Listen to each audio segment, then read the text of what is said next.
Amado Dios y buen Padre Celestial, en esta noche te pedimos que nos concedas la bendición de tu palabra, que nos conceda fortaleza, Señor, en la voz, en la garganta, en los pulmones, para poder cumplir con la exposición del estudio bíblico de esta noche, Señor. Que el Espíritu Santo nos conceda la gracia, la iluminación, el entendimiento de lo que vamos a enseñar hoy, que nos desenrolles tu palabra, Señor, y que todos juntos seamos mutuamente edificados en ella. En el nombre de Jesús, amén y amén. Gloria a Dios. Tome asiento, amado hermano. Estamos enseñando, quiero enseñar hoy acerca de la carta a los romanos. La semana pasada enseñé acerca del libro de los Hechos. ¿Se acuerda que hablé de los personajes importantes? El Espíritu Santo, el ministerio de Pedro y luego el ministerio de Pablo. No ahondo mucho en el ámbito ministerial, ya que no es un discipulado de liderazgo, mucho menos ministerial, pero sí ahondé en el estudio bíblico de la importancia que tiene la personalidad del Espíritu Santo en la vida de la iglesia, en guiarnos, que así como el Espíritu Santo guió en los inicios a la iglesia, en la formación, en las decisiones, en todos los ámbitos, también Él quiere guiarnos a nosotros en las decisiones, en la vida y en todos los ámbitos. Amén. Y vamos siguiendo esa secuencia. Hoy vamos por el libro de Romanos. Voy a seguir hasta llegar a Apocalipsis. ¿Qué le parece? Así nos tome hasta el medio año del próximo año. Pero vamos yendo, aprendiendo sistemáticamente, escaladamente, todos los 27 libros del Nuevo Testamento. Indirectamente usted va teniendo una contextualización. Hermano Iván, ¿por qué es importante la contextualización? Para no errar escuchando cosas equivocadas, decirle amén a cosas equivocadas, para tener entendimiento, conocimiento, porque a la larga el entendimiento y el conocimiento es más útil que innecesario. Voy a repetir, el conocimiento es más útil que innecesario. Aquella persona que rechaza el conocimiento, pues no entiende nada. Pues la Biblia habla que de los 7 espíritus que están en el trono de Dios, hay espíritu de sabiduría, de ciencia, conocimiento e inteligencia. Todo lo que tiene que ver con el conocimiento de Dios. Y a Dios le interesa darse a conocer a su pueblo. A Dios le interesa que lo conozcamos a Él. Si no, no hubiera puesto maestros en la iglesia. Si no, no hubiera puesto, no nos hubiera concedido el texto escrito. Es aquí donde quiero entrar. Uno de los autores más prominentes que tiene el Nuevo Testamento es el apóstol Pablo.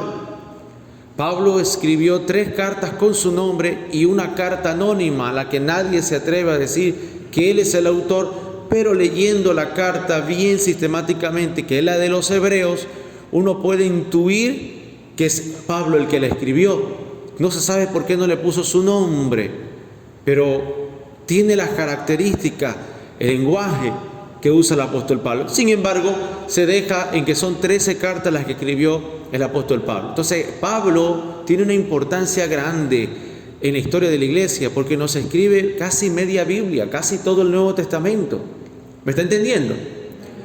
Ahora, Pablo es uno de los precursores de la escritura, porque hasta ese tiempo en el que Pablo empieza a escribir, amado hermano, los otros escritores todavía no se les había ocurrido la idea de escribir. Ellos seguían con una tradición judía que era la transmisión oral de los designios de Dios. Lo que escuchaste de mí, lo que aprendiste de mí, todo se transmitía oralmente. Dicen que un buen discípulo, no se me duerme, hermano, voy a predicar, voy a enseñar poco porque me duele mucho la garganta. Bien, dicen que los rabinos decían que un buen discípulo es aquel que no necesitaba un papel y un lápiz para anotar todo lo que se decía. Así decían ellos, que un buen discípulo tiene que tener la capacidad mental de receptar, retener todo lo que su maestro dice. Y así los educaban a los discípulos.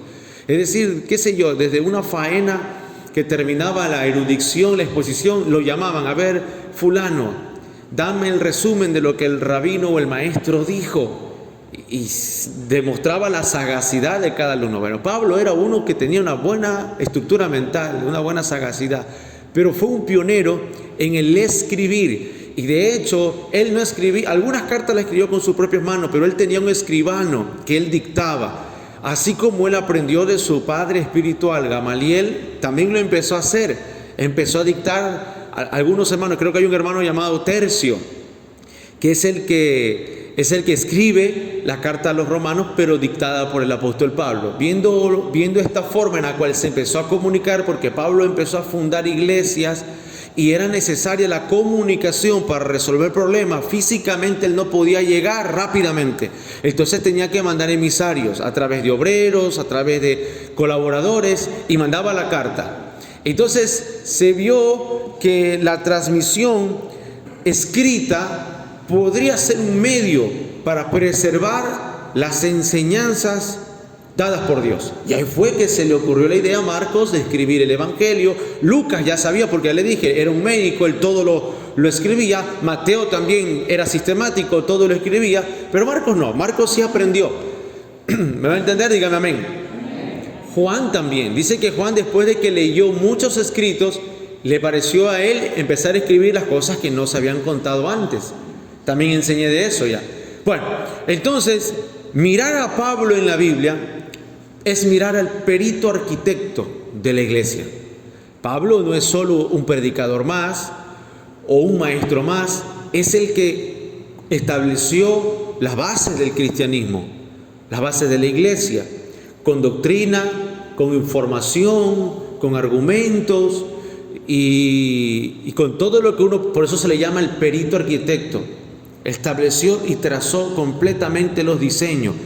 Las cartas del apóstol Pablo prácticamente abarcan todos los temas que la iglesia podría experimentar en ese tiempo y en el tiempo venidero, que es este tiempo presente. Y también no solo eso, habla del último tiempo. Así que estudiarlo a Pablo o entrar en la mente de Pablo a través de sus escritos es una cosa maravillosa. Nos volvería a nosotros muy doctos y necesitamos eso, hermano. En estos días escuchaba un mensaje de un predicador que trata mal a la gente. Solo le falta decir malas palabras al nivel de un impío, pero dice muchas malas palabras. Trata a la gente de brutos, de animales, de bestias, bueno, unas groserías muy fuertes. Pero hay gente que le sigue, mucha gente le sigue. Es un predicador de Guatemala, pero hay gente de Ecuador que le sigue. De hecho, un día me tocó predicar en una iglesia donde estaba yo en una vigilia predicando, y yo prediqué primero y tracé mi enseñanza muy tranquilo, como yo sé predicar, ¿no verdad? Pero luego se paró un joven a predicar, el evangelista fulano de tal, y empezó a insultar, no insultar, pero sí a decir grosería, a decirle a las hermanas, un joven recién casado, creo yo, no tendría más de 25 años, muchacho, pero empezó a ofender a las hermanas, a decirles vagas, ociosas, hasta insultarles su físico, su color de piel, cosas así, porque dice que él era arrollador con el mensaje. Hasta a mí me insultó. O sea, prácticamente me dijo, quizás yo no tengo un mensaje tan teológico como el que predicó antes de mí. Y yo estaba sentado delante de él aplaudiendo por cortesía y educación. Y luego me dice, quizás yo no tengo un mensaje tan teológico y educado como el predicador aquí, pero tengo unción. O sea, entonces yo no tenía la unción. Entonces porque era una vigilia, no me paré y no me fui ahí por respeto, porque me han enseñado a mí respeto. Sin embargo, no es correcto, ¿verdad? Yo escuché la forma en la que se expresó, y el pastor de esa iglesia luego me invita y me dice, quiero que me traiga un seminario para los líderes. Y digo, ¿quiénes van a estar ahí? Van a estar todos mis predicadores. Ese fue mi momento de desquite. Y ya nunca más me volvieron a invitar, porque yo dije que las malas palabras no se deben de usar en el altar. Y malas palabras, como el hombre impío No vamos a decirle en el altar, pero otro tipo de malas palabras que son hirientes. Nunca se puede agredir ni violentar la humanidad de la otra persona. Jamás. Pablo nunca lo hizo. Aunque uno sea celoso y tenga la razón, no se puede faltar el respeto. Algo que yo le he enseñado, y apréndase esto de memoria, que respeto es la unión de dos palabras: consideración y tolerancia. Si usted no le tiene consideración a una persona, al menos sea tolerante y entra en el marco del respeto. Pero no se puede cruzar esa línea. No, dicen, Jesús denunció. ¿A quién denunció Jesús? ¿A los pecadores o a los predicadores pretenciosos de aquella época? En tales casos, el que debe de temblar es el que predica la palabra. ¿Me voy a entender? Santiago lo dice: no seáis muchos maestros vosotros, porque acarrean doble maldición o doble condenación si es que llegásemos a enseñar incorrectamente, si es que llegásemos a dañar el corazón de la gente. Porque una cosa es la exhortación: hermano, venga temprano, no sea vago, amonesta a los ociosos. Eso lo dice la palabra. Otra cosa es que yo diga que los ociosos son unos vagos miserables, puercos, animales. Usted escuchar a esos predicadores, de verdad, yo lo veo y digo, me entristece eso. Entonces, amado hermano, y de ese prototipo, y ya luego me enteré que me dijeron, lo que pasa es que los predicadores de esta iglesia, a donde yo fui a predicar, admiran a fulano de tal. Y yo dije, ¿quién? A fulano de tal, un predicador de Guatemala. Uy, pero si ese hombre insulta. Ellos dicen que así se debe de predicar. Hay que arrastrar a todo el pueblo. No. Dice la Biblia, si yo llego a ver la cizaña, no tengo que procurar arrancarla, que crezca junto, porque no sea que se pierda el trigo. Estudiarlo a Pablo es ver a un cirujano extraordinario que sabe extirpar los tumores sin dañar los órganos. Es maravilloso. Por eso, amado hermano, el estudio nunca será algo incorrecto. Entonces, vamos a ver 3 puntos. Primer punto, ¿cuál fue la circunstancia en que Pablo escribe a la iglesia de Roma? Hay que entender algo. Roma todavía no tenía una iglesia formada. Era una comunidad y unos cuantos hermanos que estaban reunidos en diversos lugares, y le llegó la noticia a Pablo que Roma, los cristianos habían llegado a Roma, pero no había una iglesia formada ahí todavía. O sea, no había ni una sinagoga, ni nada. Estaban dispersos. Entonces, una de las circunstancias en las que Pablo escribe es porque, léalo, Hechos 19, verso 21. Miren lo que dice. Pasadas estas cosas, Pablo se propuso en espíritu ir a Jerusalén, después de recorrer Macedonia y Acaya, diciendo, después que haya estado allí, me será necesario ver también a Roma. ¿Lo leyó conmigo?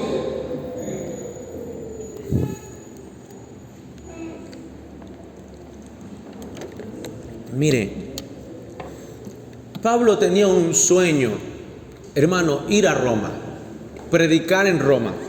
¿Sabe por qué? Porque Roma era la capital del imperio, de todo el imperio. Quiero decirle una cosa: los que somos ministros de la palabra tenemos sueños de parte de Dios. Tenemos sueños.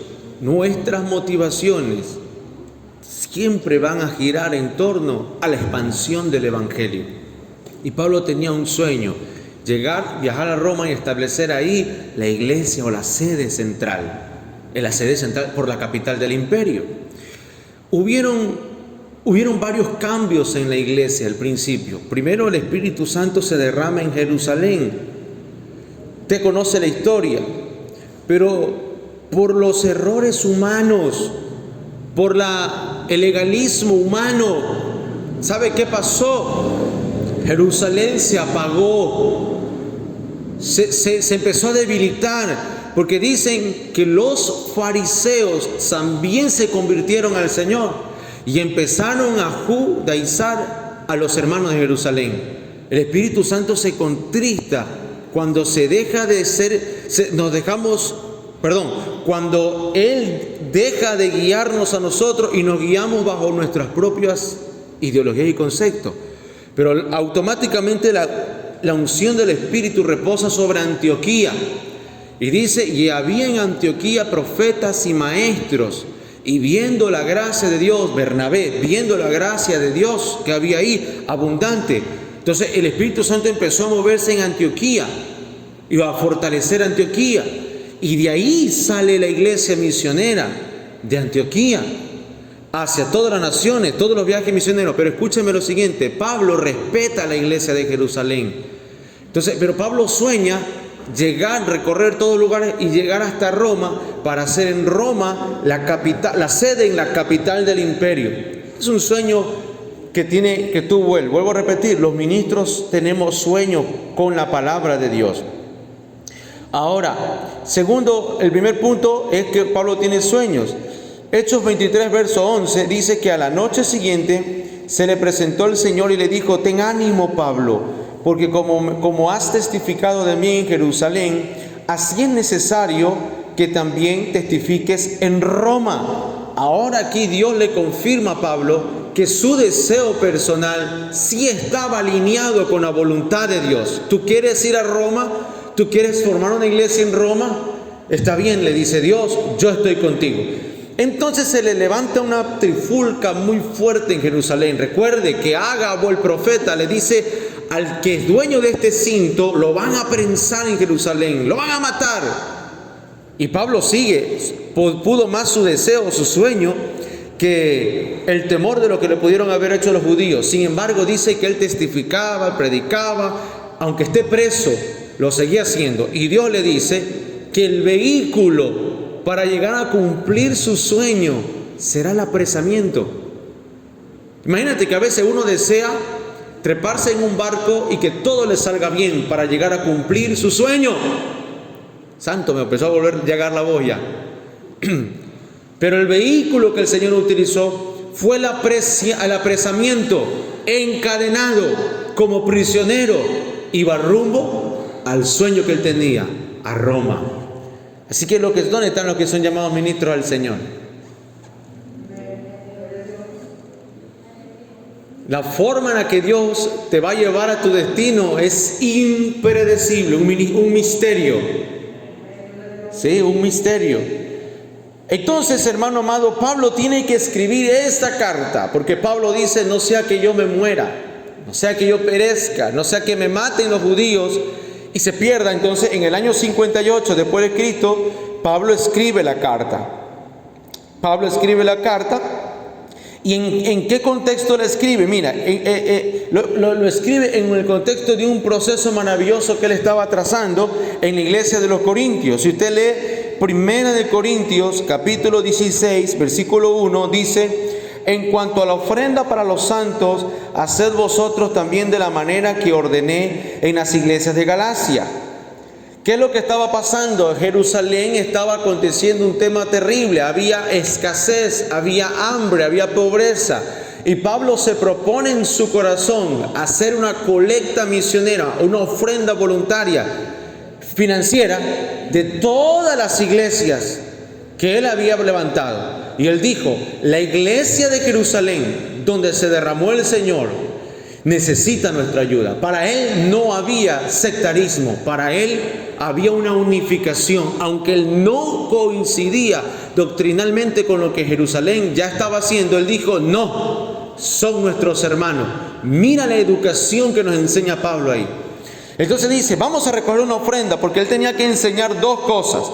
Tenía que enseñarle a los convertidos nuevos, a los gentiles de todas las iglesias, a que aprendan a manifestar su amor cristiano hacia todos los seres humanos. No importa si creen diferente. No importa si piensan diferente. Amén. Entonces, 2 Corintios 9:1 dice: cuanto a la administración de los santos, para los santos, es de más que yo os escriba. Entonces, mire esta situación. Era la oportunidad para que aprendan a manifestar el amor de Dios sin importar quién sea.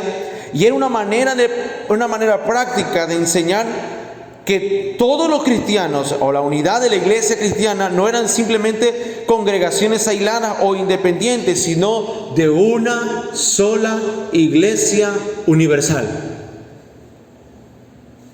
¿Van a entender? Pablo lo que enseña al escribir la carta a los romanos y recoger la ofrenda, e iba con su carta ahí ya escrita, es enseñarle a todos los discípulos, Antioquía, Corintio, Galacia, de Filipo, Tesalónica, Éfeso, a todos. Se los lleva y les dice, todos somos parte de una sola iglesia. No hay dos iglesias, no hay tres iglesias, hay una sola iglesia. Hay diversas ideologías, pero una sola iglesia. Los hermanos católicos están confundidos en esto. Y ellos creen enseñar correctamente. Ellos enseñan correctamente su credo, pero no esta parte. Ellos creen que ellos son la iglesia madre. No, la iglesia es una sola. Una sola. Y ellos enseñan a sus feligreses que se dividió la iglesia y fundaron hombres otras iglesias, los luteranos, los protestantes, los bautistas, los anglicanos, metodistas y nosotros los pentecostales, y que todos los que nosotros somos como iglesia cristiana somos fundadas por un hombre, por un pastor, no por Cristo, porque la verdadera iglesia la fundó Cristo y delegó autoridades apostólicas que llegaron hasta Roma. Es verdad y es mentira. ¿Por qué? Porque la iglesia de Dios en la época medieval necesitó urgentemente una reforma. Era insostenible el cristianismo de aquella época. Entonces Dios tuvo que traer una reforma. Y aunque la doctrina católica, y te lo digo porque estoy estudiando humanismo, y ellos atacan a Lutero diciendo que Lutero era el peor elemento que tuvo la iglesia católica, porque en vez de expresar sus diferencias de forma cordial, se puso a protestar y a exponer las debilidades de la iglesia. Claro, desde el punto de vista de ellos lo ven como algo negativo o algo malo, pero desde el punto de vista de los que hemos salido de la reforma protestante lo vemos como algo bueno. Entonces, amado, el tema es que Dios ha seguido haciendo reformas continuamente, y yo creo que la iglesia cristiana evangélica pentecostal, los que nosotros creemos, también necesitamos una reforma. También necesitamos una reforma, porque hay cosas en las cuales se han normalizado mucho, como el insulto, por ejemplo, las malas palabras que le mencioné al principio, el ataque a la educación, por ejemplo, que no está correcto, el autodenominamiento al ministerio pastoral, eso no está correcto. Si no te va bien, por ejemplo, hay gente que dicen, yo he escuchado gente en mi barrio que llegan y dicen, ¿sabes qué? Me voy a meter como pastor porque los pastores tienen plata. Bueno, me gustaría que se metan y me den el secreto, porque yo quisiera tener plata también, porque llevo años en el ministerio y yo no tengo. La que tiene es mi mujer, ella es la que trabaja. A mí es quien Dios me da esa sabiduría. No digo que Dios no les da, sí da, lo puede dar, pero a mí no. Yo conozco a mi suegro también. La iglesia tiene cosas bonitas, pero mi suegro no tiene una bicicleta. Él mismo lo ha dicho, que Dios le ha dado el privilegio de treparse en muchos carros, pero no son de él. Ahora, que sí conozco pastores que tienen dinero, por administraciones buenas que tienen y lo que sea, pero el estereotipo que la gente tiene, dice, me voy a meter como pastor. Yo tengo una hermana que dice eso, dice, los pastores tienen plata. Bueno, no conocen quizás, es que como no les va bien en todas las cosas, se meten como pastor porque es lo último. El pastorado no es lo último. Usted viera lo difícil que es. No es fácil. ¿Sabe por qué? Porque cada persona tiene un mundo diferente y son reacciones diferentes. Y yo agrado a la derecha, pero desagrado a la izquierda. ¿Verdad? No es fácil. Más los ataques espirituales que uno recibe, hermano, que uno no es fácil. Y eso que yo no soy pastor. No sé. Hay gente a la cual yo no iría a orar por esa gente, pero le toca al pastor. Pero le toca al pastor. Lo vienen y lo buscan y dicen, pastor, venga a orar por fulano de tal. Me dice, vamos a orar. Yo no, que se lo lleve el diablo, yo no voy. Y ahí va el pastor. Porque yo no iría, yo no soy. pastor. Pero hay cosas que les toca. Entonces, amado hermano, tenemos que entender algo, que Pablo le estaba enseñando a los discípulos a manifestar el amor. Y que es de una sola iglesia. Y que puede haber diversidad de pensamientos, pero seguimos siendo una sola iglesia.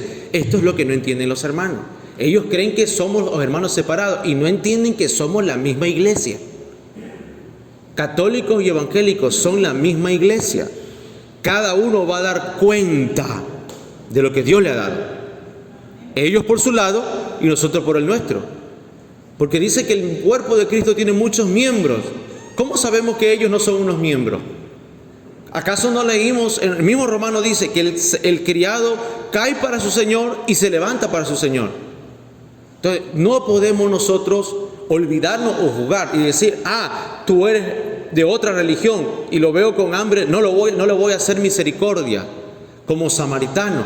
El buen samaritano en la Biblia es Jesucristo y ayudó al que los veía como enemigo. ¿Verdad? Si hay algo preeminente en la personalidad de Jesucristo, es que nos enseña a ser compasivos con todo el mundo, a excepción de los que se creen que saben, pero no saben, como los fariseos. Porque un fariseo no es un hermano común y corriente. Un fariseo es uno que predica la palabra, pero no la vive. Él mismo lo enseñó. Dice, escuchen lo que ellos enseñan, pero no hagan lo que viven, porque predican, pero no viven lo que predican. Amén. Entonces Pablo está enseñando que la iglesia es universal, sino que pues ha tenido que existir ciertos grados de reforma. ¿Y por qué la reforma, hermano amado? Porque pues se dogmatizó, se sistematizó y llegó un punto en el que dependíamos de los hombres para leer la Biblia. Y la reforma protestante vino porque hay cuatro pilares de la reforma protestante, sobre el cual reposa la autoridad. En latín dice la sola escritura, la sola fide, la sola gracia y la sola fide, escritura, gracia, creo que sola palabra, algo así. Entonces, donde nuestra autoridad, la autoridad de la palabra, o la autoridad del cristianismo no reposa ya en un papa, sino en las escrituras, en la fe, en la gracia de Dios. ¿Me van a entender? Bien, entonces, ¿cuál es el propósito de Pablo escribir esta carta? Bueno, ya lo leímos en parte porque tenía temor de que lo llegasen a matar los judíos en Jerusalén. Estaba en peligro, tenía enemigos ahí. Y también porque él tenía grandes proyectos en su corazón de anunciar el evangelio a las regiones, al más allá. De hecho, si usted va a Romanos 15, 24, ya no solo habla de Roma, dice que Pablo estaba obsesionado con la idea de irse a España. Dice, espero veros cuando vaya de camino a España.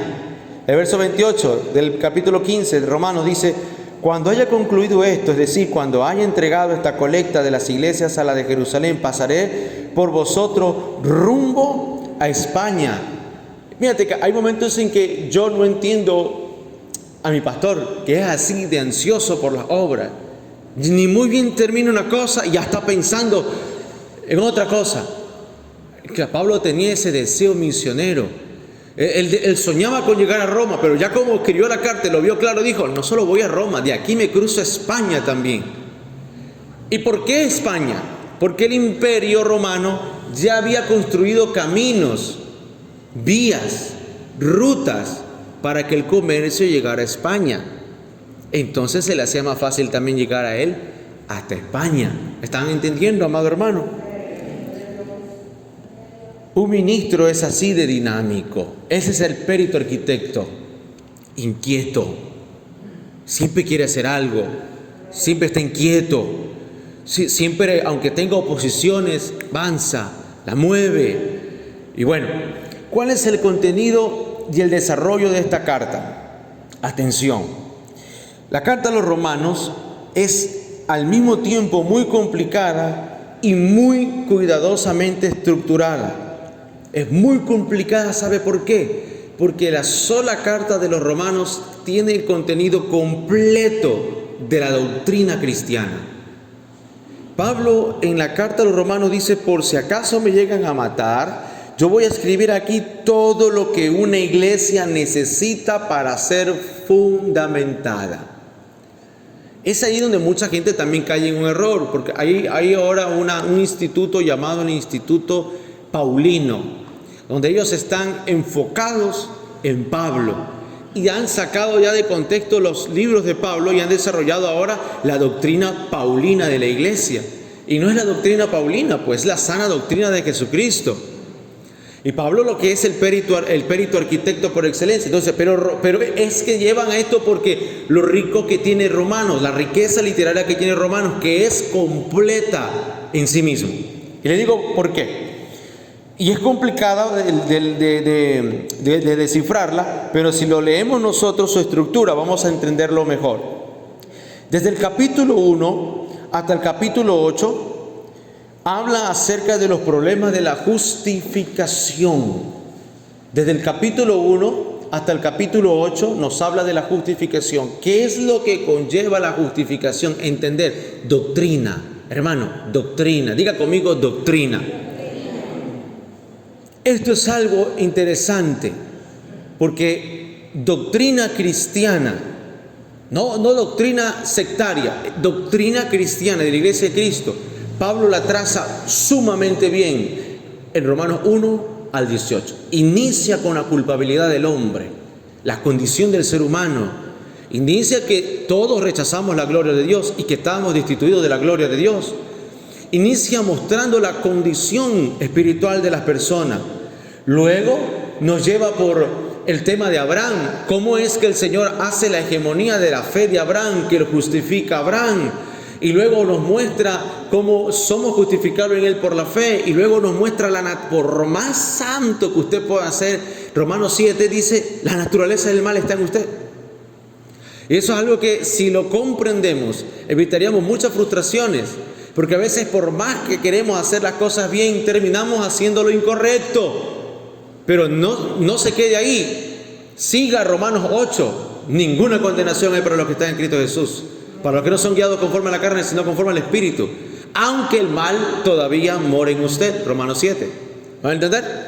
Entonces, Romanos 1 hasta el Romanos 8, Pablo resuelve todo el problema de la justificación. Entraría en detalle, pero no lo puedo hacer. ¿Sabe por qué? Porque amerita un discipulado de segundo nivel, un discipulado de educación cristiana, y ameritaría más profundidad, y sería un tercer nivel, que estaríamos hablando de doctrina teológica o de doctrina de tercer nivel, ¿verdad?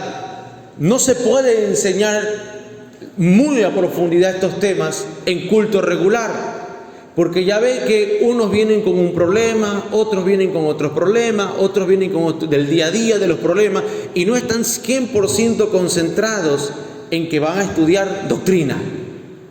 En cambio, si se inscribe en un curso y usted dice, el pastor dice: vamos a hacer un curso de doctrina, estudiemos el libro romano.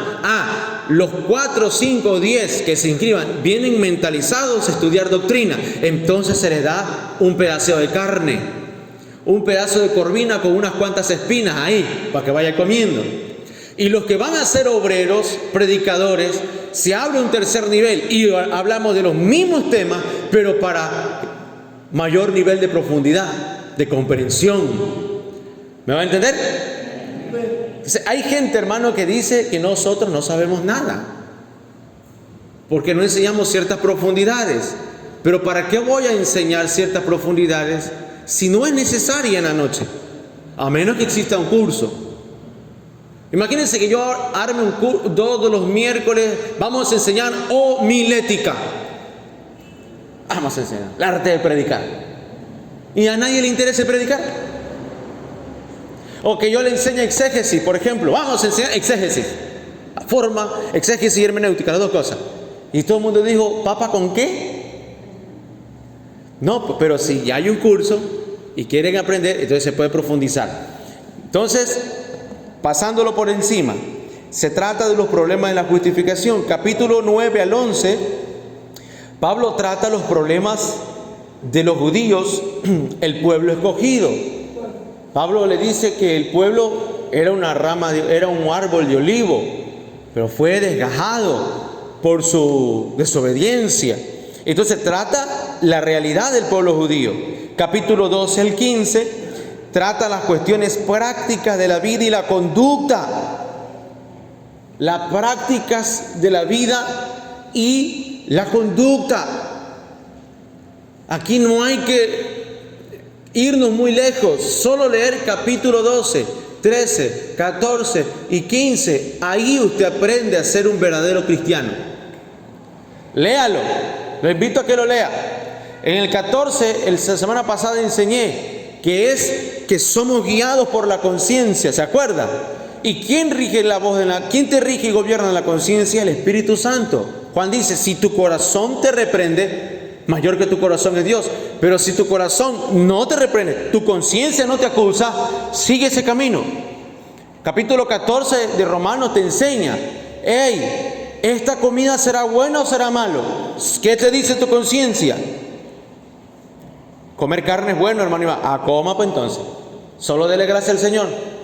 No, carne no es bueno, legumbres es bueno. Bueno pues, coma legumbre. Eso es su conciencia, déjese guiar por su conciencia. ¿Qué le dice su conciencia? Celebrar los días, luna nueva, luna llena, luna cuarto menguante, fiestas de las lunas, diríamos nosotros, cumpleaños, aniversarios. Eso es bueno, hermano Iván. ¿Qué le dice su conciencia? Que es bueno que hagamos pachanga, que traigamos torta, que celebremos el cumpleaños de nuestros hijos. Bueno. Pero si alguien dice, no es bueno porque la Biblia no lo dice, está bien. No es para tu conciencia, no lo es, está bien. ¿Me va a entender? Pero ¿cuál es el principio que dice ahí? Ni el que lo haga se sienta superior, ni el que no lo haga juzga al que sí lo hace. Ese es el punto. El punto no es hacerlo o no hacerlo, sino uno, absténgase. Entonces, el que siente que tiene mayor libertad de conciencia, aquí viene la enseñanza, dice, si sabe que es comer carne le hace tropezar a su hermano, no coma pues. No coma pues. Si, por ejemplo, yo no sabía que el hermano no comía salchicha, yo ya no como entonces. No, pero dice que es por salud. Pero mírate, hay gente hay gente, amado hermano, que le gusta demostrar, yo sí, pero hace tropezar a otro. Y no hay que hacerlo.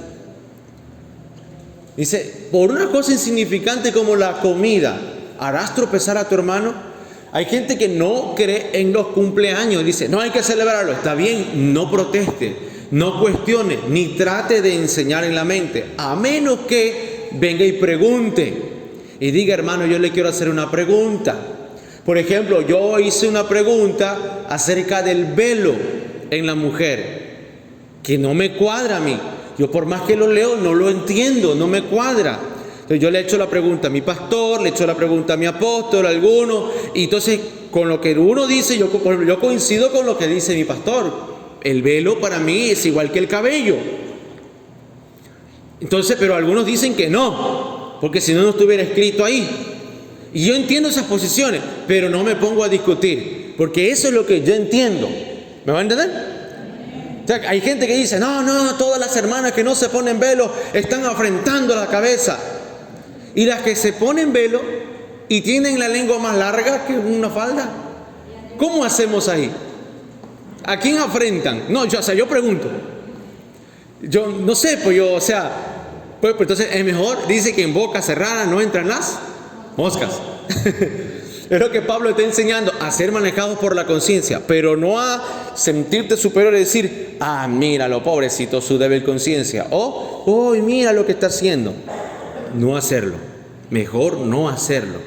Allá cada uno responde a Dios y da a cuenta a Dios por lo que hace, porque a la larga el que come y el que no come igual da gracias a Dios. Entonces nos enseña a nosotros las cuestiones prácticas de la conducta y de la vida. Y hoy en día hay muchos hermanos que no han visto esa parte, que dice, ruego ante todo que se haga oraciones por las autoridades. No caminatas, no protestas, no huelgas, sino oraciones, a fin de que les toque vivir reposadamente y en paz en el lugar en el que está. Usted se imagina a Pablo, ya con toda la influencia que tenía, hacer una revuelta: vamos a marchar contra el imperio, vamos. Imagínense una cosa como esa. Pero hoy, yo no sé si el Espíritu Santo está escribiendo cosas nuevas en la Biblia, pero hoy algunos líderes ministeriales llaman a las iglesias a, ¿cómo se llama?, a marchar contra el gobierno. Nosotros marchamos una vez, basta, ya estuvimos ahí, hicimos los decretos que tenemos que hacer, oramos y todo. Luego yo dije, no más, ya oramos, y si con esto no se rompe, si esto no es suficiente, dije yo, no más, tiene que haber otra alternativa. O hay un plan de Dios, o hay un propósito de Dios, pues yo no creo que la iglesia tenga que usar de esas armas para tirar abajo principados que están sobre el gobierno. No lo creo. No más, dije yo, se acabó. Y por eso nosotros optamos mejor por orar. Preferimos vigilar orando, o ayunar orando, que estar haciendo cosas que quizás el Espíritu Santo no nos manda a hacer en la palabra. ¿Amén? Entonces, mira, te habla de las normas de conducta. No hay necesidad de ir tan lejos. No hay necesidad de buscar en YouTube a alguien que te hable de las normas de conducta. Vaya a capítulo 12, 13, 14 y 15 y te va a enseñar todas las normas de conducta. Te va a enseñar los dones de servicio, mansedumbre, misericordia, que nosotros de hospedamiento que nosotros debemos de tener. Y finalmente el capítulo 16. El capítulo 16, amado hermano, es una carta de presentación de una hermana llamada Febe y una lista de saludos personales. Esa la voy a leer. Capítulo 16. Romanos 16.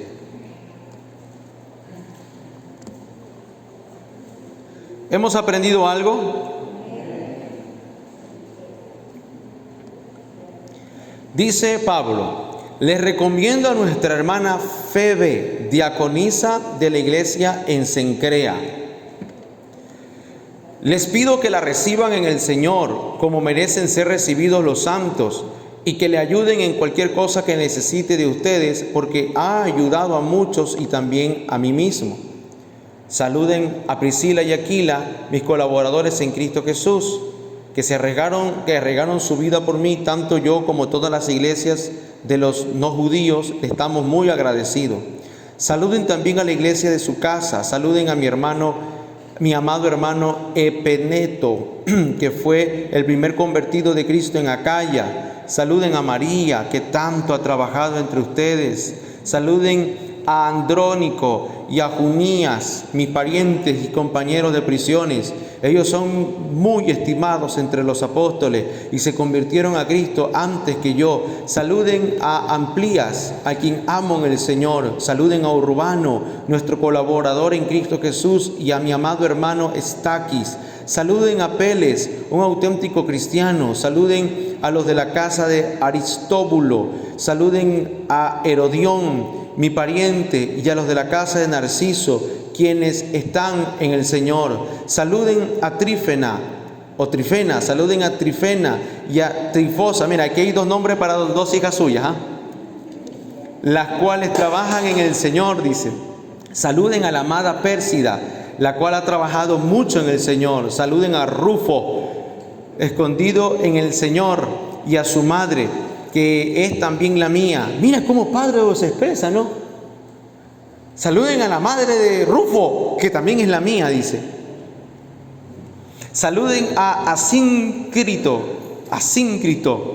otro nombre para un hijo suyo, Flegonte, Hermas, Patrobas, Hermes y los hermanos que están con ellos. Saluden a Filólogo, a Julia, ahí está la hermana Julia, santo, a Nereo y a su hermana, a Olimpas y a todos los santos que están con ellos. Salúdense unos a otros con un beso santo. Todas las iglesias en Cristo los saludan, pero les ruego, hermanos, que se cuiden de los que causan divisiones y tropiezos en contra de la enseñanza que ustedes han recibido y que se aparten de ellos, porque tales personas no sirven a nuestro Señor Jesucristo, sino a su propio vientre, y con palabras suaves y lisonjeras engañan el corazón de los ingenuos. La obediencia de ustedes ha llegado a ser bien conocida por todos, lo que me llena de alegría por ustedes, pero quiero que sean sabios para el bien e ingenuos para el mal. Muy pronto el Dios de paz aplastará a Satanás bajo los pies de ustedes. Que la gracia de nuestro Señor Jesucristo sea con ustedes. Reciban saludos de mi colaborador Timoteo y de Lucio, Jasón, Sosípater, mis parientes. Yo, Tercio, que escribí la carta, mira, aquí apareció Tercio, que escribí la carta, los saludo en el Señor. Los saluda Gayo, que nos ha hospedado a mí y a toda la iglesia. Los saluda Erasto, el tesorero de la ciudad, y el hermano Cuarto. Que la gracia de nuestro Señor Jesucristo sea con todos ustedes. Amén. Interesante. Qué lindo escucharlo a Pablo, ¿no? Esa es la única carta que tú ves mencionado casi con más de 27 nombres. Pero ¿por qué será que Pablo escribió todos esos nombres? Marco de referencia. Es como que el pastor un día sienta que está pronto a partir al Señor. Entonces escribe en el muro de Facebook y dice: reciban a Iván, mi yerno. No se vayan de la iglesia, no lo dejen solo, los malcriados se vayan, yo mismo los voto, pero y que escriba y digan: reciban al hermano Hermes. Ahí salió un Hermen, a Hermes, que reciban al hermano Hermes, a la hermana Lola, colaboradores míos, intercesores, obreros, que reciban a Giovanni, que reciban a Héctor, que reciban a la hermana Patricia, que va a traer 5,000 empanadas. Imagínense una cosa así, ¿no? Y que usted se encuentre, y diga: uy, el pastor me mencionó a mí. Ahí está, dice, que no me voten a la hermana Julia, por favor. No, pero dice, y me mencionaba unas ancianas, y dijo: esta es mi mamá, como una madre para mí. Imagínate que el pastor mencione a jovencitos como mis hijos, a las ancianas como mis madres, a los contemporáneos con su edad, mis compañeros, mis colaboradores, amigos míos de carne y uña, no de mugre, pero carne y uña. Interesante, ¿no?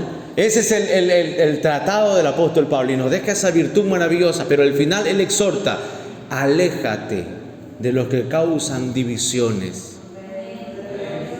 Aléjate del que viene a hablar mal de alguien, ese no es bueno. El único mensaje digno de recibir es el que nos habla de Él. El resto no, el que nos habla de Él. Si lo que escucho me acerca al Señor, lo recibo el mensaje y recibo al que predica. Yo le compro un agua, lo invito a comer. ¿Cuánto tiempo se queda ese misionero? Hablando de un misionero que venga, ¿cuánto tiempo se queda? Yo, pastor, lo invito al desayuno. Aquí hay unas 3 corvinas, cangrejos, y que le gusta. Porque esa palabra que le dio lo acercó al Señor. Pero si viene alguien, que no lo sabemos, pues, y lo estoy preparando para eso, y lo que empieza es: esos aretes, eso esto, eso lo saqué, esa falda, esos hermanos, esos jóvenes, que eso no sé cuánto, esos profetas que no se cortan el pelo, por decir así. O que no se ponen corbata. Ya ve que aquí no usamos corbata, y hay predicadores que son tan celosos de la corbata, porque en la corbata está la unción, dicen: aquí está. Entonces usted dice: un momento, ya me enseñaron. A ese personaje no lo considero, pero lo voy a tolerar. Que termine su mensaje, le voy a aplaudir, me voy a mover, me voy a hacer así, para que, por tolerancia, para que se vaya creyendo, porque ese tipo de personas, los divisionistas, a menos que ellos quieran cambiar, nadie los va a hacer cambiar. Es un árbol torcido, o es un árbol que creció torcido, entonces tienen que cuidarse. ¿Cómo concluiría este libro, hermano? Con un solo versículo, Romanos 8:28. Y sabemos que a los que aman a Dios, todas las cosas les ayudan para bien. Esto es, a los que conforme a su propósito son llamados. ¿Cuántos aman al Señor? Todo le va a ayudar para bien. Amado Dios, gracias en esta noche por esta enseñanza, esta palabra, y por darnos fortaleza en la voz, en la garganta. Tu palabra dice, Señor, cuando somos débiles, entonces somos fuertes, y que tu poder, Señor, se perfecciona en nuestra debilidad. Y tú conoces, Señor, nuestro deseo de aprender tu palabra. Así que no caiga por tierra, sino que esta palabra quede atesorada en el corazón, en la mente y en el espíritu de cada hermano. Cuando abran el libro de los Romanos, ya lo vean con otra perspectiva. Lo vean, Señor, con una gran necesidad, como un gran alimento apetecible, listo para recibir la instrucción que ahí está escrito, Señor. Te alabamos, te bendecimos. Alaba y bendiga al Señor. Diga, te alabamos, Señor, y te bendecimos por tus palabras gloriosas. ¿Qué seríamos nosotros sin tus santas escrituras, Señor? Recibe la gloria, Señor. Sea tu nombre bendito, glorificado por siempre y para siempre. Mi corazón te adora y este pueblo te adora, Señor. Abre su boca y hace adoración, Señor, aclamación a tu nombre. A ti, oh soberano, Dios altísimo, eterno, Rey alto, sublime, excelso por encima de todo, digno de toda gloria. Sea tu nombre bendito por siempre y para siempre, y que el pueblo de Dios reciba la bendición del cielo en el nombre de Jesús. Amén, amén y amén. Gloria a Dios.